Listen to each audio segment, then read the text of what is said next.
Coming up on Judge Rinder's Crime Stories. Less than an hour ago, the bodies of the two girls were found in wooded undergrowth not far from their home. The murder of two innocent children sparks a manhunt and a police investigation that spans 3 decades. I expected to wake up and find my little girl sitting there beside me holding my hand, because that's what she did. It's difficult. And later, the National Crime Agency attempts to thwart a potentially devastating gun smuggling operation. These firearms, within hours, days, were going to be on the streets. They are mass casualty weapons. Devastating in a war zone, in a city or any area in the UK, would be absolutely catastrophic.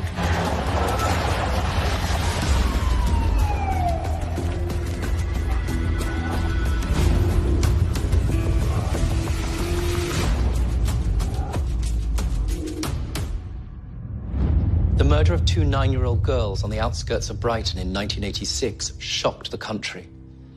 Little did the families of Nicola Fellows and Karen Hadaway know that it would take a change in an 800-year-old law and 32 years of fighting to get justice for their daughters.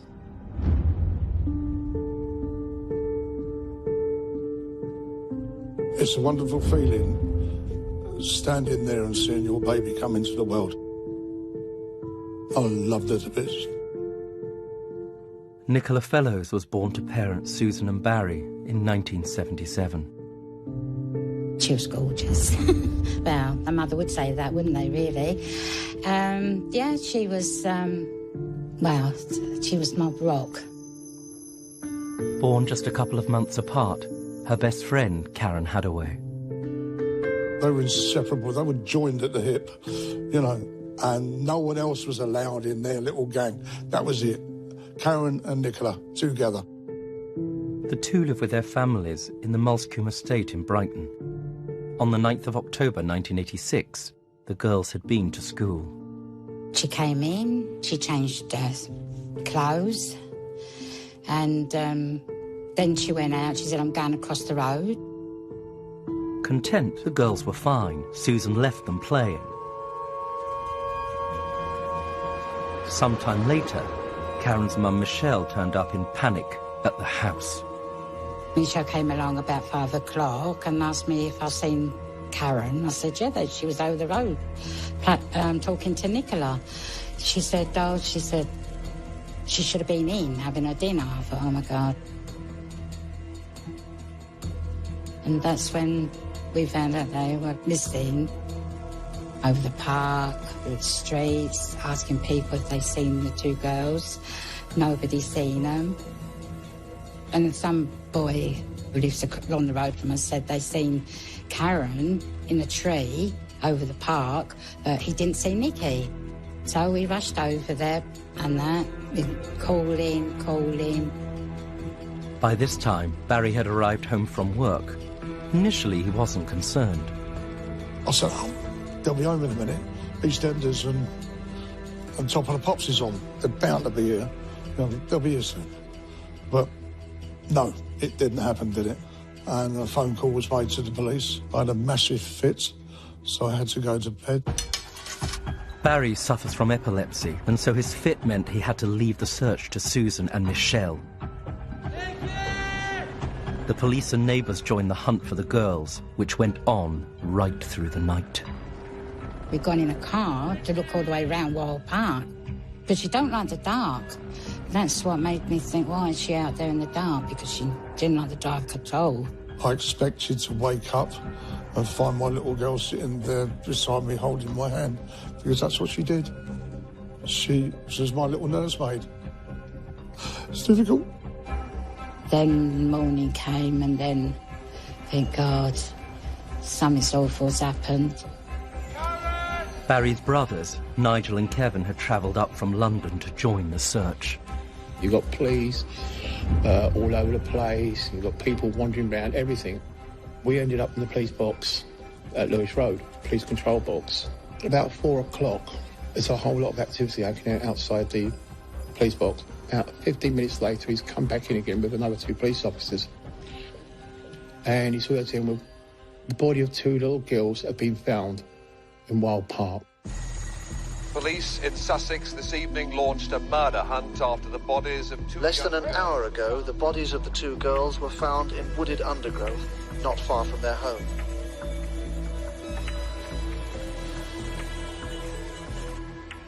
And he said, Mr. Fellows, I'm afraid I've got to tell you.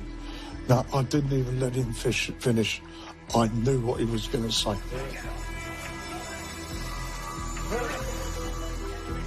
I went absolutely ape. Nicola and Karen's bodies were found in a makeshift den in Wild Park. Post-mortem examinations revealed that both girls had been strangled to death and they'd been sexually assaulted. When they told me, I just collapsed.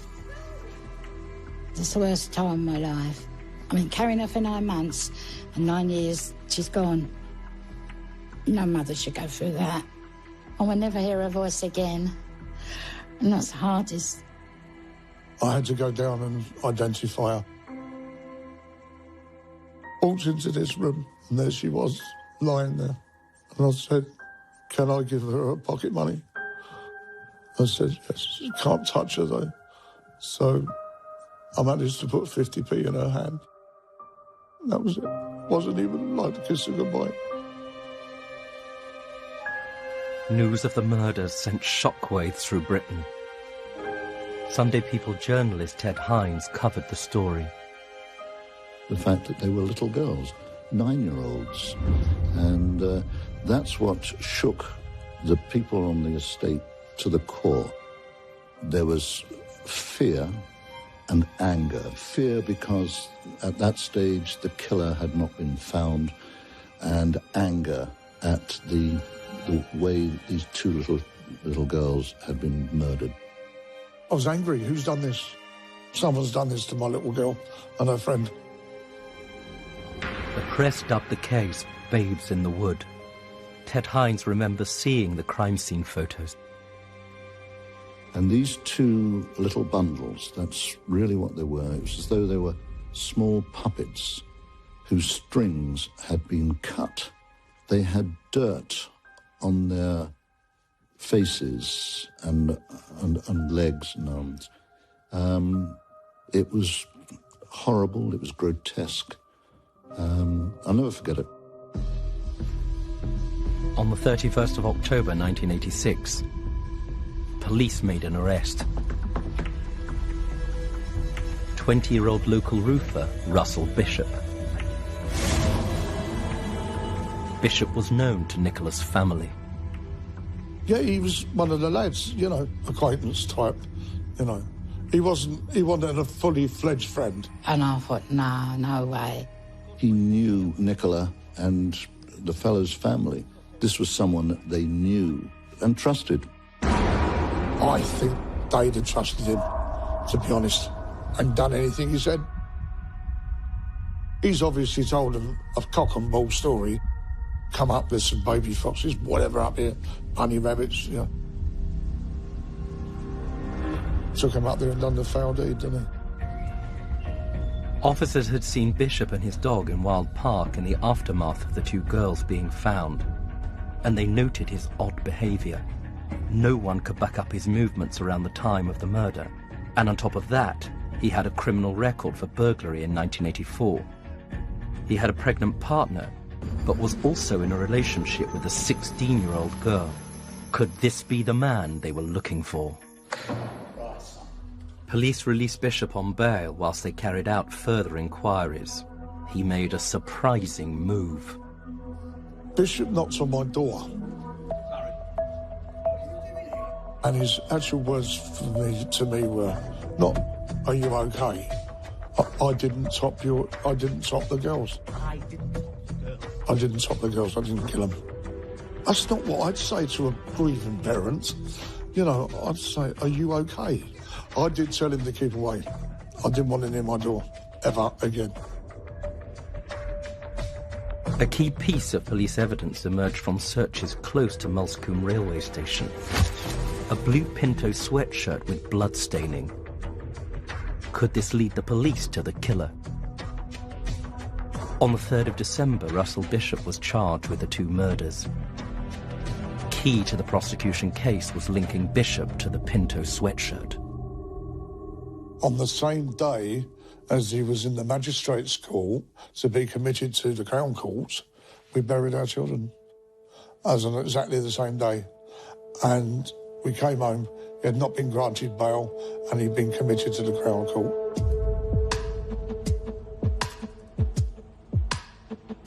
Bishop's trial was heard at Lewes Crown Court.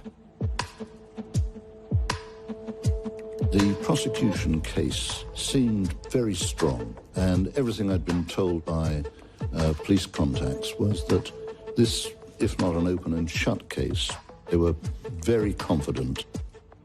He was just shrugging his shoulders, looking down all the time.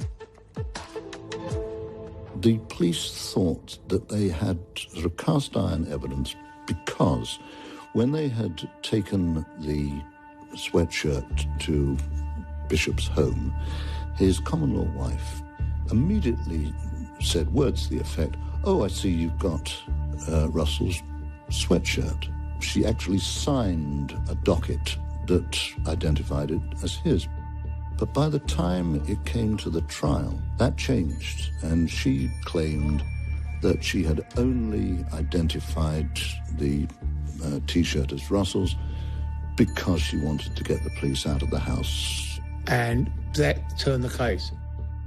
It left wriggle room for Bishop's defence to open what was a tiny crack into a get-out-of-jail card. And then it's like that. It's a downward slope from there, and it's going down and down and down and down. And until it crashed at the bottom. But not guilty. Not guilty. You are free to leave. The jury acquitted Bishop after just 2 hours of deliberations. I sat in the bedroom and it came over the news, Russell Bishop has been found not guilty of murder. My world collapsed again.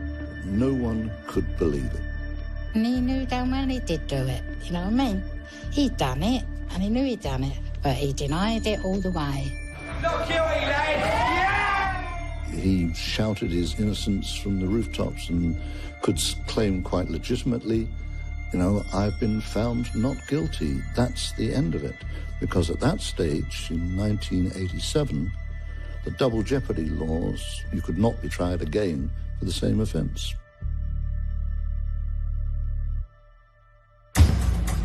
Coming up, Bishop had got away with murder. He was now untouchable from the grasp of police and the long arm of the law. Suddenly, the news came through that he'd been arrested for the abduction, assault, and attempted murder of a 7-year-old little girl. Unbelievable.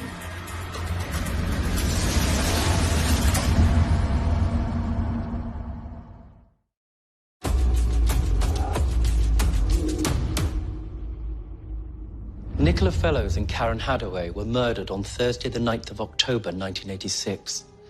Their bodies were found in a park close to where they live.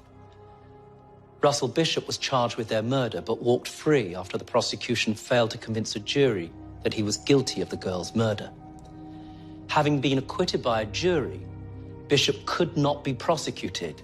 He was beyond the reach of the law. Double jeopardy laws at the time meant that he could not be tried again. You are free to leave. Not guilty, lads! Yeah! Rather than go to ground after being acquitted, Russell Bishop was happy to parade in front of the cameras. I ain't gonna hide my face. I haven't done nothing to hide my face for. We went on a march, and he's, you know, swinging himself as if to say, like, I'm innocent. Went on a bus, I told him to get off. Because they didn't want him. Didn't want the paper, you know, the paper he was giving them, saying he was innocent and all that lot. And I want to see justice done for Karen and Nicky. With no one charged with the murders, rumours were rife amongst the local community. Bishop's teenage girlfriend came forward with wholly false claims that Nicola's grieving father Barry was responsible for the crime. His 16-year-old girlfriend sold a story to the News of the World, which was a pack of lies. Sussex Police had to investigate this, and within a couple of weeks, a detective superintendent decided that there was no truth in these allegations whatsoever. But of course, mud sticks. Absolutely untrue. Disgusting. It disgusts me that people think, or this person thought this of me and made up a complete lie. Because that's what it was. It was an absolute lie. Which is rich coming from the 16-year-old girlfriend of a 21-year-old man. Sussex Police did not stop working on the investigation. The family never gave up hope of justice. 1990, 4 years after the murders of Nicola and Karen. Russell Bishop had faded into a bad memory. Suddenly, the news came through that he'd been arrested for the abduction, sexual assault, and attempted murder of a 7-year-old little girl. Unbelievable.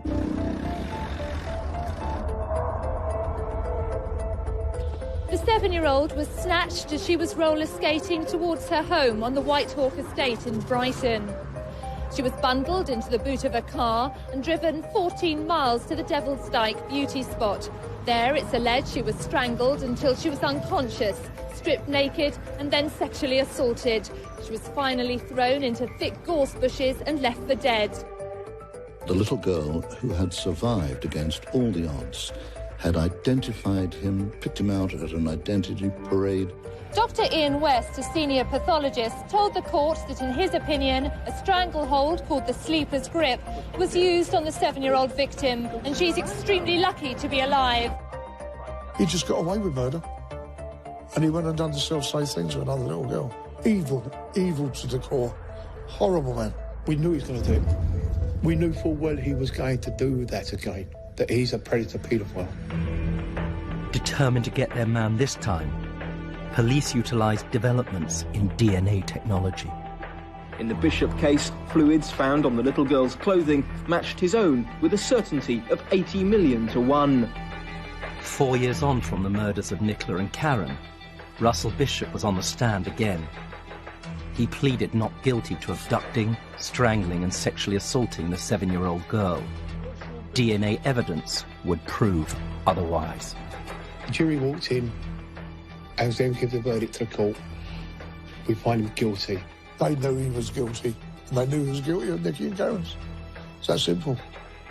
This time, there was no mistake. He was given a life sentence with a minimum of 14 years. He's got his sentence, which we wanted.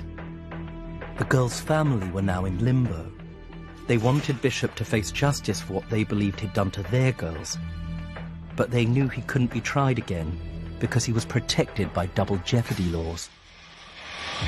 At home in Brighton, Nigel Heffron talks to web designers about a news site to publicise the murder of his 10-year-old niece, Nikki Fellows, and her friend, Karen Hadaway, who is just 9.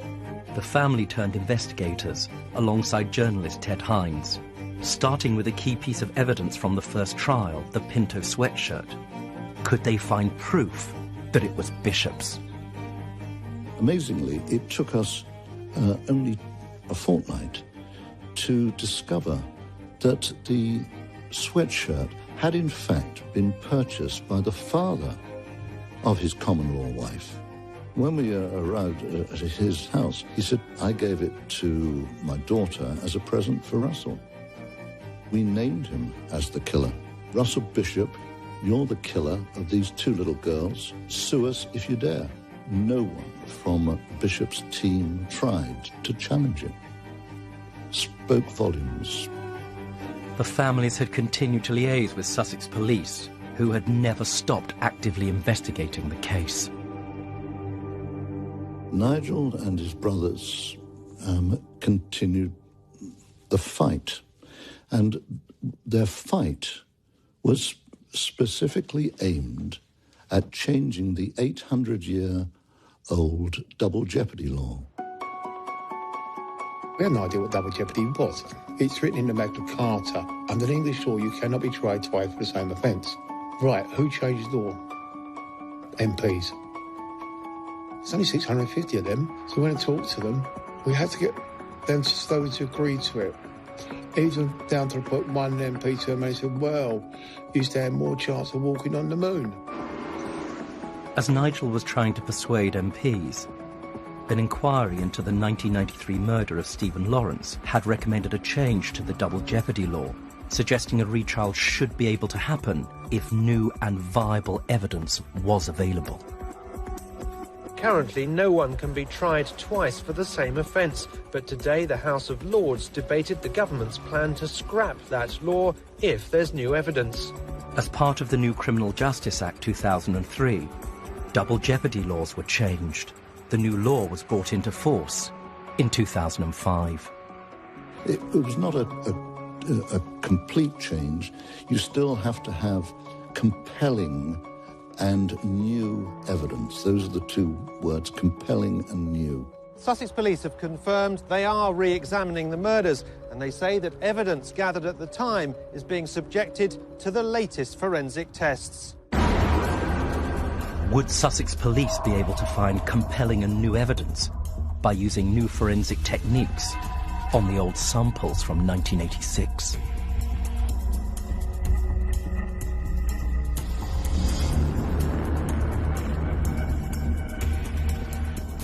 I'm Detective Sussex and Surrey Major Crime Team, and I have a warrant for your arrest. 10th of May 2016, Russell Bishop was rearrested in prison in relation to Nicola and Karen's murders.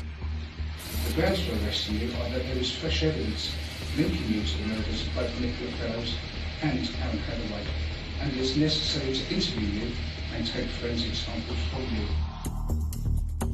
Forensic scientists had retested the crucial blue Pinto sweatshirt and found DNA evidence linking it to Bishop and the girls.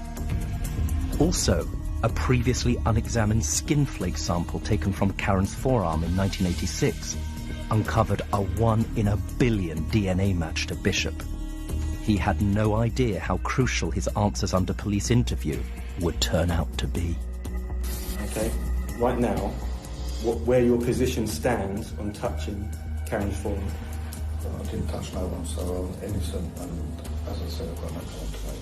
And they've got his DNA there. Because how can you explain your DNA being on his arm? But that's what I'm asking you. You've said you didn't touch her. No, you've got my answer. So right, down and then move on, please. No, that's fine. I just want to be clear. You're saying you didn't touch Karen's forearm. Listen, I've got no comment to make. Right, everything what's been said.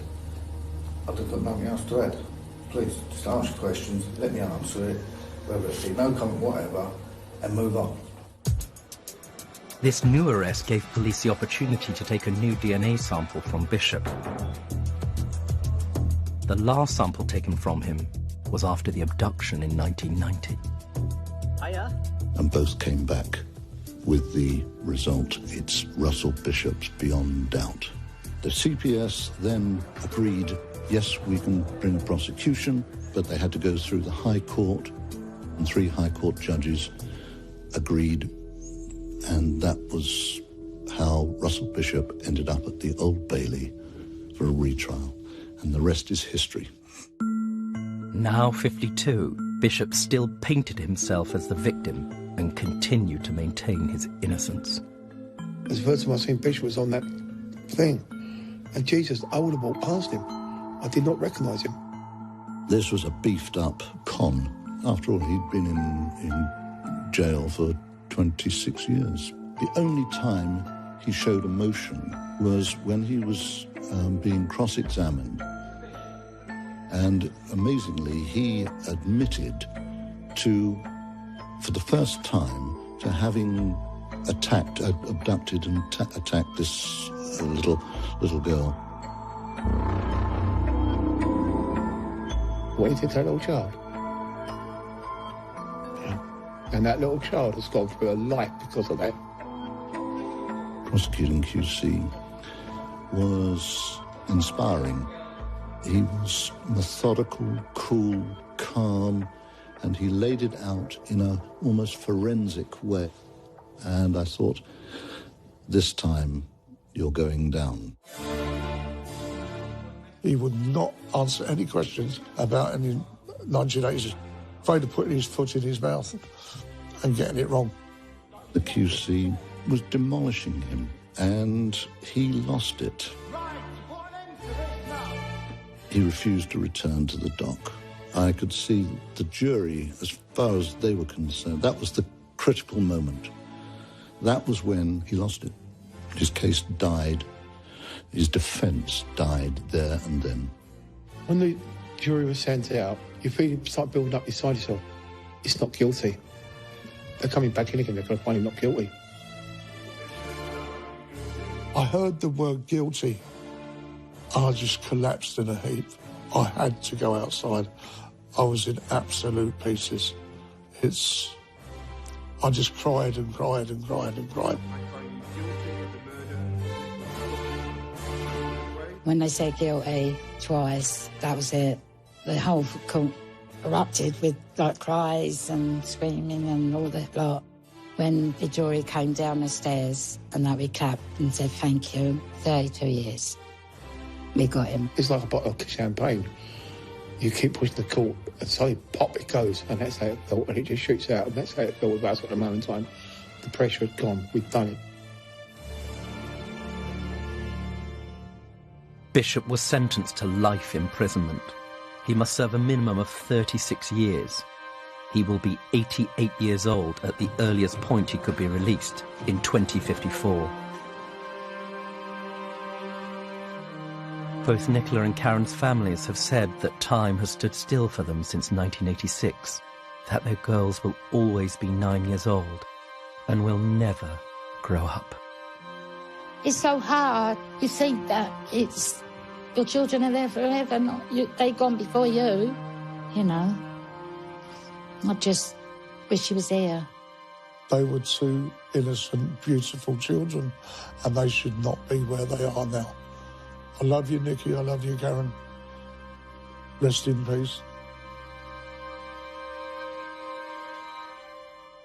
Quite rightly, there are demanding legal tests which have to be met in double jeopardy cases. But where new and compelling evidence is identified, it's imperative that those accused of crimes, like Bishop, can be tried. Bishop was described in court as a violent and predatory paedophile. He was a coward who played people with lies and deception. But those lies, the ones he told the girls' families, the police and the first jury, finally caught up with him. And 32 years on, justice was served. Coming up, the National Crime Agency tracks a gang of gun smugglers. At the point they come out from the vessel, it's suitcases, but they are obviously extremely heavy. This is most likely to be firearms. So at that point in time, the threat threshold has been met. Covert plan is in place to take action as soon as that van moves.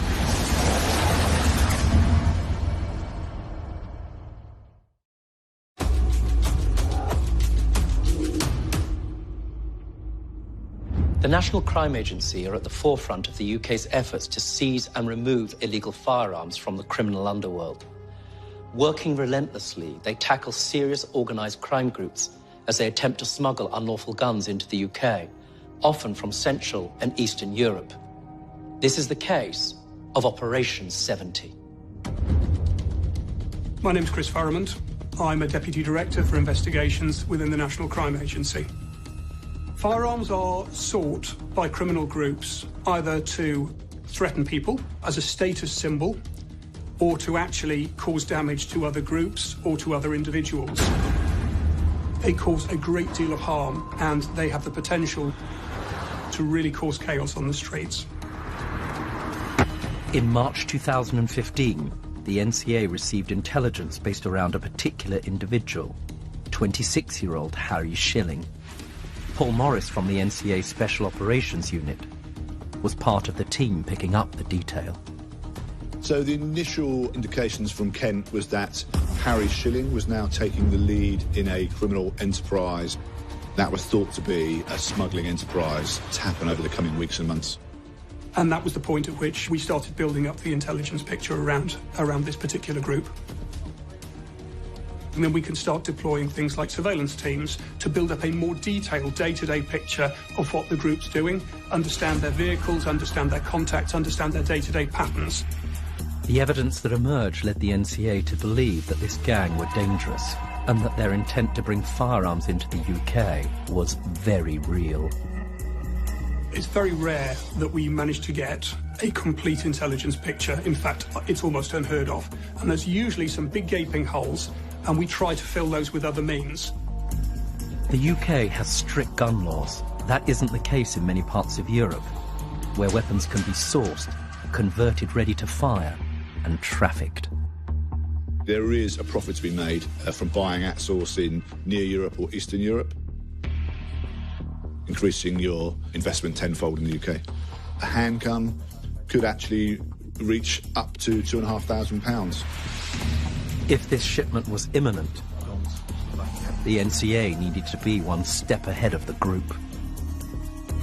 The senior investigating officer, it was his role really to identify what was Harry Shilling doing and to build up ultimately the evidence to ensure Harry Shilling could be stopped and put away for a long time. Richard Rye was identified as Shilling's lieutenant. David Payne, his transport expert. It became evident very quickly it was because of his skills, if you like, as a skipper and his knowledge of the waterways. We actually start to observe the preparation of purchasing a yacht, money being handed over to pay for that yacht, the preparation of the yacht, which again exploits the vulnerabilities we have around our marinas and coastline. And that was the method they were choosing, but unluckily for them, we were right on top of them. We could see an acceleration of activity once the yacht was purchased. Harry Shilling was getting closer to his connection with David Payne when he would want to deliver Richard Rye to pass messages. The gang had no idea that the NCA were monitoring their every move. The NCA has got access to the highest levels of intrusive techniques. We can deploy eavesdropping devices, we can deploy tracking devices. 10th of August 2015. David Payne appeared to be making the last preparations to leave UK shores on the boat, the Albinina. We had no control over where in near Europe he was going to land, who he was going to meet, how they were going to load the weapons. So we had to ensure we had enough resources to be able to control any contingency from that point onwards. At that point in time, I worked as part of the firearms command team to ensure we were commanding the resources to be in the right place at the right time. Surveillance monitored David's movements and picked him travelling onto European soil, Boulogne in northern France, before quickly heading back to the UK via the English Channel. We have covert firearms teams waiting in the UK who are able now to respond 24/7 in shifts and able to place themselves around the most likely spots that he was going to return to in the UK. Whilst we'd been carrying out surveillance with David Payne, we'd seen him visiting marinas in Dover, been in Sandwich in Kent. He himself lived on a boat near Cuxton, so we had to then consider where he was going to return to with that commodity. When he did return to the UK, he paused at Rochester and berthed the yacht, at which point, obviously, our resources on the ground were ready to take action.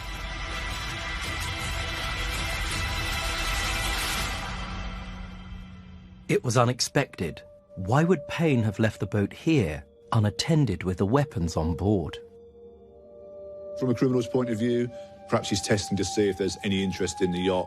From a tactical firearms point of view, that's a really useful time to go forward, seize the yacht and whatever is inside it. But then you have the whole of the organised criminal group walking. So it looks like he was probably waiting for next instructions, confirmed he'd arrived, and waiting for the correct tides. And we're thinking the guns are going direct through here. We are able to monitor David Payne proceed to Cuxton and moor up virtually alongside his own houseboat.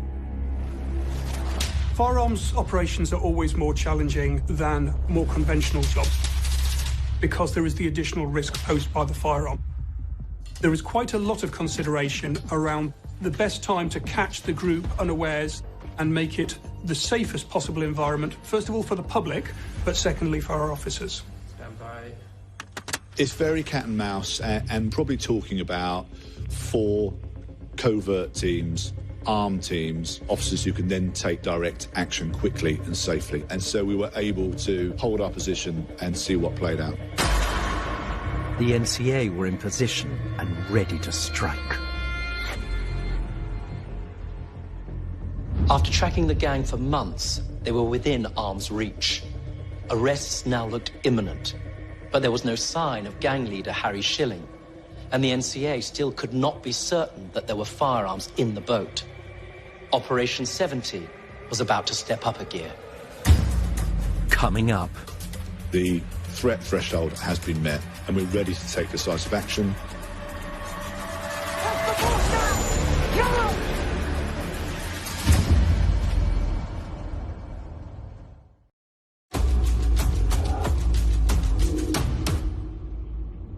On the 12th of August 2015, the National Crime Agency were engaged in an operation to stop a potential haul of lethal firearms entering the UK. They believed that Harry Schilling, working with a number of known associates, had smuggled the guns in a yacht from France. A team of elite covert officers lay in wait, ready and armed for the gang to make their next move. If at any point they start to move or unload that vessel, we are in a position to take action. The NCA were hoping that Schilling and Rye would join the rest of the gang at the boat. It didn't happen. As it plays out, David Payne with his associates start to unload the yacht. At the point they come out from the vessel, it's suitcases, but they are obviously extremely heavy. This is most likely to be firearms. So at that point in time, the threat threshold has been met. Covert plan is in place to take action as soon as that van moves. Police cameras captured the moment that the specialist firearms officers moved in.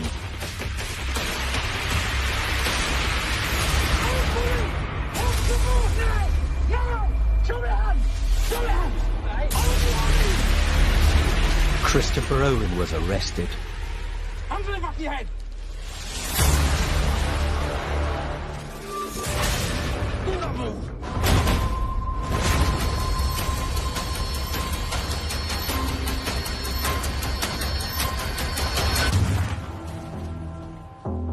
Four covert units made up of firearms officers, masked support and a specialist dog unit set about neutralising any risk of imminent danger, whilst not wanting to alert other gang members and compromise the operation.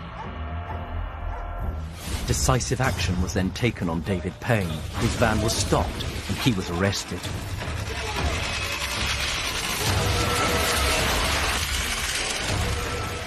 When David Payne is arrested, he had absolutely no idea that was going to happen. Stay where you are!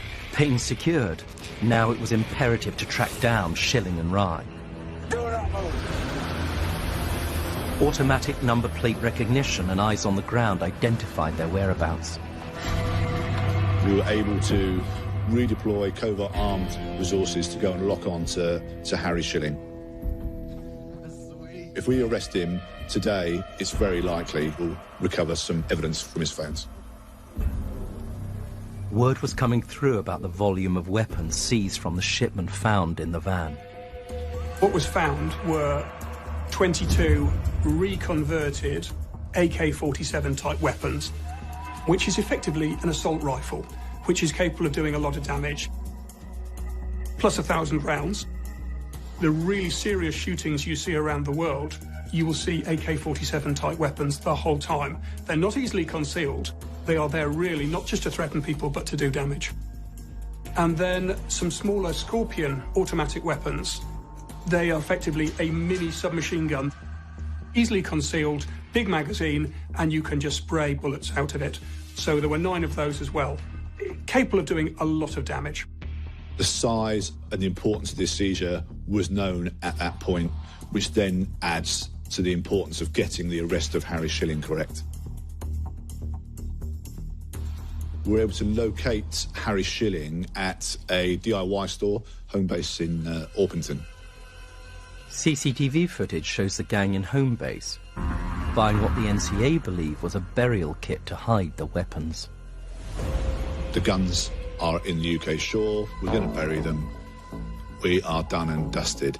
Absolutely no idea. He'd been under investigation for 5 months, right up to the point that the covert armed officers step out of their vehicles and execute that arrest. Harry Shilling, very used to deploying quite high-level violence, and you look at him in this video and he is virtually in tears and a broken man. Arrested at the same time as Shilling, a man who identified himself as Michael Dufresne.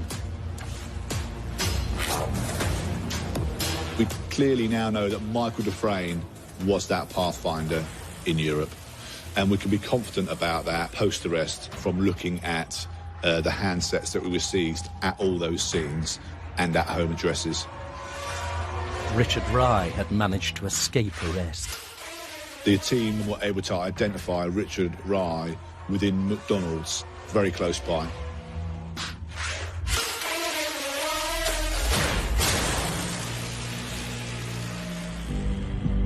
Over the following 24 hours, the NCA were able to secure evidence from Payne's boat, the Albernina, and the group's vehicles. The gang's phones contained text messages they'd shared when they were confident that the guns were safely in the UK.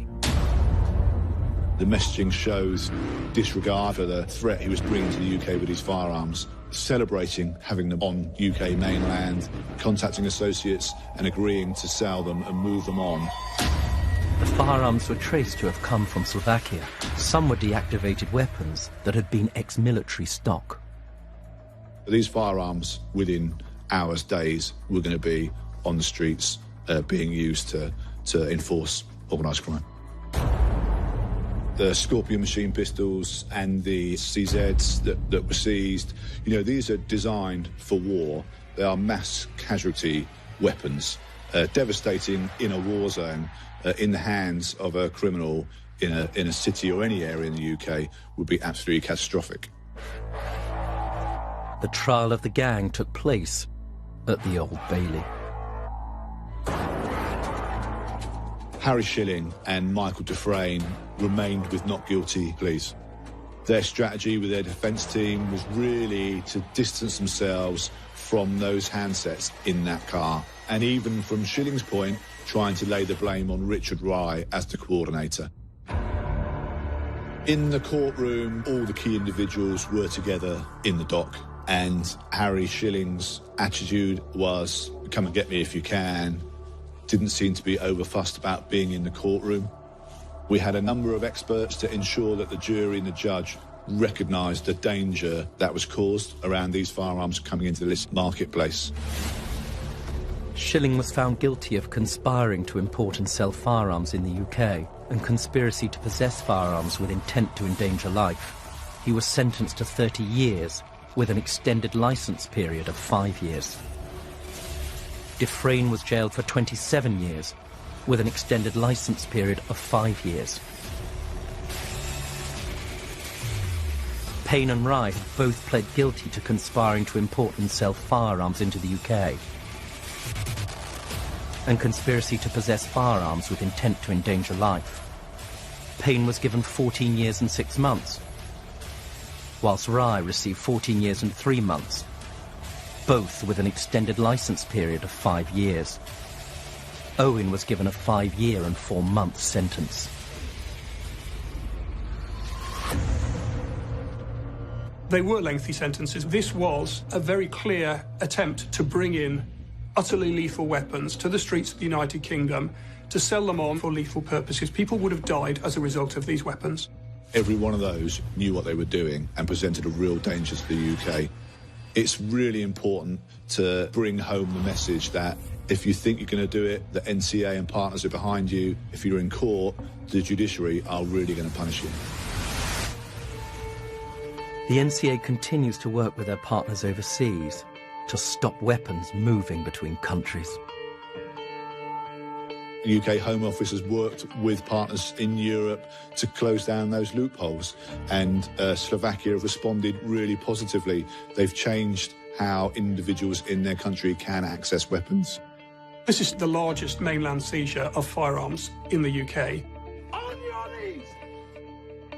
This job, although it was significant because of its scale, it is not a one-off. We continue to do these jobs day in, day out, all the way around the year. It is that important to us. Whether it was drugs historically, whether it's firearms, they are now enabling crime in those areas, which are having a serious effect on the general public. So the work we do at a national and international level ripples out right back to those communities. And that, to me, is the core roles of policing, protecting people so they can live and enjoy their lifestyles. The NCA are constantly developing their understanding of illegal firearms trafficking and the people involved to disrupt the supply network. The public, too, can help the National Crime Agency to combat this threat by providing information to the police or anonymously to Crime Stoppers. Sadly, so long as there remains a demand for firearms in Britain, the criminal underworld will continue to find the means to meet that demand, and will need the vigilance of the NCA and their partners to keep them out.